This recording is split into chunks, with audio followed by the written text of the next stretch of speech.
Hello. Do you find yourself angry, frustrated, upset, ticked off too often or too harshly over nothing, like out of nowhere sometimes, and maybe take it out on people around you or even yourself?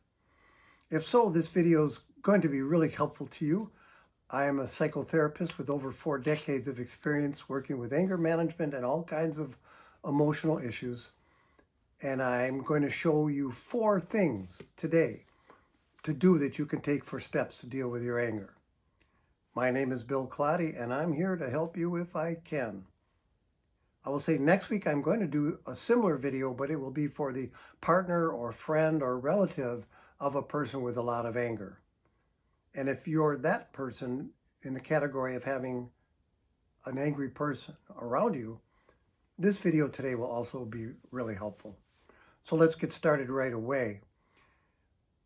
The first thing you have to do when you have problems with being angry, too angry, is acknowledge it. You have to admit it to yourself. You're not going to get anywhere if you don't acknowledge that you've got anger at that time. Okay, that's critical. I'm sorry, I have to emphasize it. So if you find yourself yelling or maybe swearing or throwing something to the side or scowling or walking away in disgust with somebody you love or work with, and you acknowledge, yeah, shoot, this is something going on in me. You have to start by acknowledging that and say, okay, I'm angry, I'm mad, I'm ticked off, I'm frustrated. And try not to minimize it. We have a tendency to do that. Oh, it was nothing, or it was her fault anyhow, or I just get that way once in a while, or I was a little upset. Most people that have anger problems tend to minimize it because it's painful to think about it, especially if you don't have any tools to deal with it. But you're going to get some tools right now, and the first of those is to start by acknowledging you're mad, you're frustrated, you're angry. Admit it to yourself. You can say it out loud or say it in your mind to yourself. Number 2, right away, take a deep breath like this, and even shut your eyes. Just kind of take a deep breath, and I do it like a sigh. So it's like, and it should come from your chest, not your stomach. So you take 2 or 3 or 4 of those deep breaths. They're going to feel good. They're kind of a cleansing breath.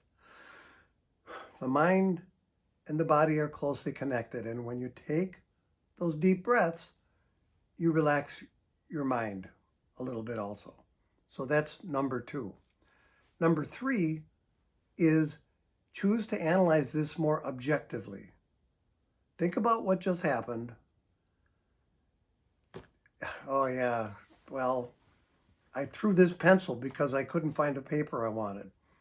Or my friend was talking too much and I just finally told him to shut up out of nowhere. And then you might also recognize that you've done this behavior before, and you might want to think about that if you've overreacted before. Not to blame yourself, but to acknowledge that you've got some issues with this that you're trying to work on. Okay? So you kind of deconstruct what just happened.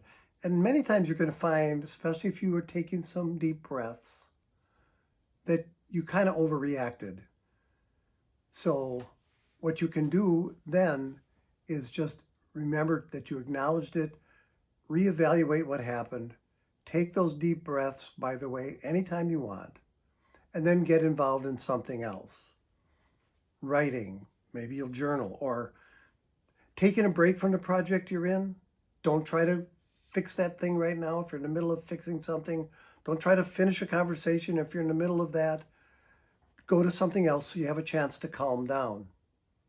I'll tell you a quick and true story of myself. Many years ago when I was first married, I was really upset at my wife.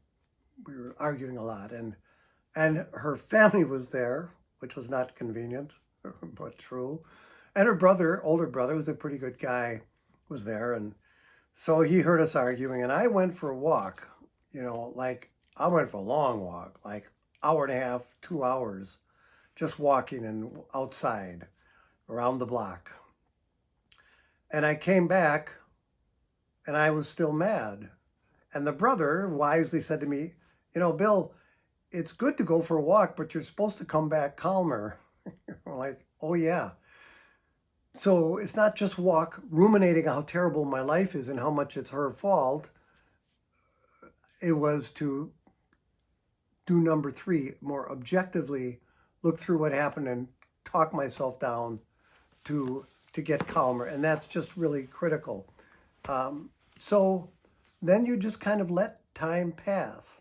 Get engaged in this activity. That's number 4. Let some time pass and your emotions will subside eventually. May take a while, may take minutes, hours, even days. Hopefully by the next day or sooner, you've lost a lot of that anger.